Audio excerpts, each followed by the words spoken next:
moving down the list of legislation that failed sovereign immunity suits against government. There is a steady drumbeat, for better or worse, and some would argue that the caps on sovereign immunity do not reflect today's economy. I would argue that every time we go up, that what we guarantee is that all of our insurance and risk management goes up exponentially, and it certainly reflects today's economy, and it hurts. I do think that there is and this has existed for a decade, a frustration of claims bills at the legislature and trying to figure out how sovereign immunity, how we get some of these things litigated at the local level so it does not become a claims bill. I think we need to be aware of that. And because of that, I think that issue in whole does not go away, whether it passes or not.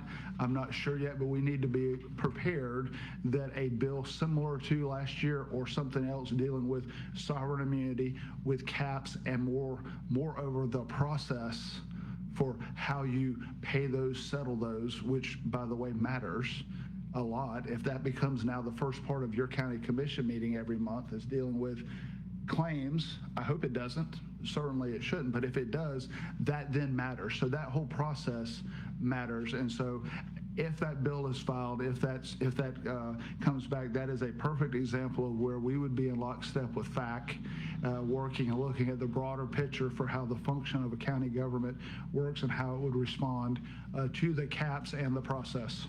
We would need to weigh in heavy. Yeah.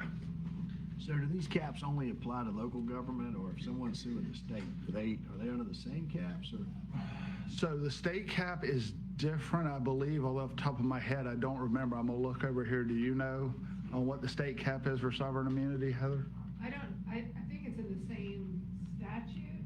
Yeah. I don't know what, but I don't know what the state. Yeah, I honestly, Commissioner, I just have to get back or through staff get to you. I do not recall, but I know it's different, state versus local government. So I've seen people present local bills to pay some of these. I don't think we've ever had to do that, but let's say someone wins a court case above the limit. Is that when a local bill would go to the state to pay the excess?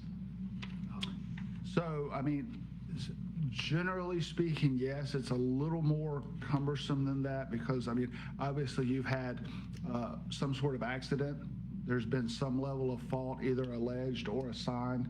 Once it comes to the legislature, it's still assigned to a magistrate to look through and determine, you know, whether they believe it's appropriate or if it's an inappropriate claim, and then it would go to the legislature for approval. It had to be voted on and funding. And so, so generally speaking, yes, but there are still moving pieces to that. And if I'm not mistaken, up and until the legislature acted on said thing, there can still be a settlement or other things that can be agreed upon between the county and the attorneys of the injured parties. Gotcha. So where this hits up.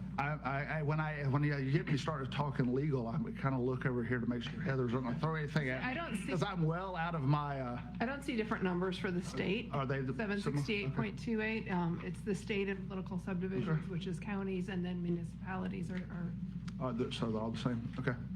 So in case it's not obvious that if those caps go up, our insurance goes up. 100%. Our insurance rates go Rates up. go up. Yeah. Plus the medical malpractice as well. The last one on the legislation.